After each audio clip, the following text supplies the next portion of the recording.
Share market की पाठशाला में आप सभी का तहे दिल से स्वागत है। बात कर लेते हैं एयू स्मॉल फाइनेंस बैंक की, जिसने आज अपने क्वार्टर 1 के रिजल्ट को डिक्लेयर किया। तो कैसा रहा बैंक का रिजल्ट, आइए जानते हैं। स्टार्ट करते हैं बैंक के इंटरेस्ट इनकम के साथ। तो पिछले साल जो बैंक को इंटरेस्ट मिली थी वो 2,45,833 करोड़ के आसपास, लाख के आसपास की थी, जो कि इस साल अच्छी खासी बढ़ करके 3,76,000 के आसपास देखने को मिल रही है। वही पिछले क्वार्टर में देखें तो 2,82,949 लाख का इंटरेस्ट अर्न हुआ था, जो कि इस साल भी बढ़ता हुआ देखने को मिल रहा है। मतलब इंटरेस्ट दोनों ही लिहाज से, वाई और क्यूएन के दोनों लिहाज से बढ़ते हुए देखने को मिल रहा है।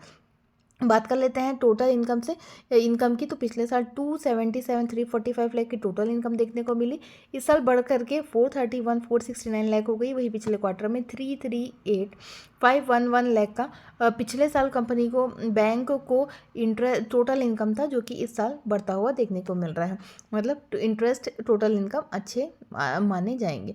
अगर बात कर लेते हैं कंपनी के खर्चे की, तो पिछले साल 222,741 लाख का कंपनी बैंक को खर्चा था, जो कि बढ़ करके 332,656 लाख का हो गया। वही बात पिछले क्वार्टर की कर ले, 272,096 पिछले क्वार्टर का बैंक का खर्चा था, जो कि इस साल भी बढ़ता हुआ देखने को मिल रहा है। अब बात कर लेते हैं अगले फैक्टर की, प्रोविजन। तो अब कहानी थोड़ी यहाँ से चेंज होती हुई देखने को मिल रही है।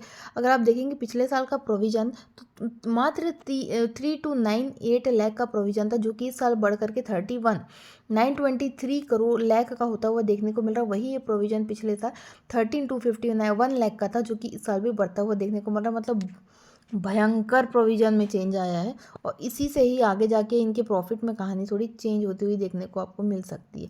अब बात कर लेते हैं कंपनी के प्रॉफिट की। तो कंपनी का जो प्रॉफिट आपको देखने को मिल रहा है वो पिछले साल 38,689 लाख का था, जो कि बढ़ करके 50,257 लाख का हो गया। वही पिछले क्वार्टर में 37,073 लाख का प्रॉफिट था, जो कि इस साल बढ़ता हुआ देखने को मिल रहा है। मतलब प्रॉफिट दोनों ही रिस्पेक्ट में अच्छे खासे जंप करते हुए आपको देखने को मिल रहा है। बात कर लेते हैं एनपीए की। अच्छा, ईपीएस की बात कर लेते हैं। तो ईपीएस 6.77 पे स्टैंड है। अब बात कर लेते हैं ग्रॉस एनपीए की। तो कम बैंक का जो ग्रॉस एनपीए इन परसेंटेज बात करते हैं, ग्रॉस एनपीए तो पिछले साल 1.76% पे था, जो कि अब थोड़ा सा बढ़ करके 1.78% हो गया। वही पिछले क्वार्टर में 1.67% था, तो अब जाके 1.78% हो गया। मतलब दोनों ही लिहाज से, वाई और क्यू ऑन क्यू, ये दोनों लिहाज से बढ़ता हुआ देखने को मिल रहा है। मतलब ये कहीं ना कहीं थोड़ा नहीं, अच्छा फैक्टर ये नेगेटिव हो सकता है। अब बात कर लेते हैं कंपनी बैंक के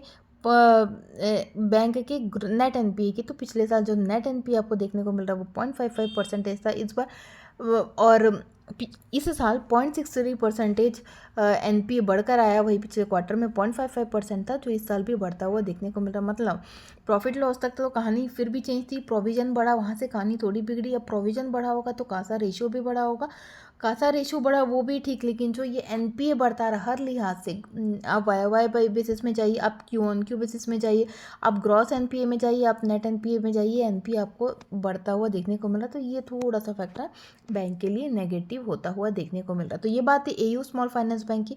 आगे के रिजल्ट की तमाम जानकारी के लिए बने रहेगा मेरे चैनल में। तब तक के लिए धन्यवाद।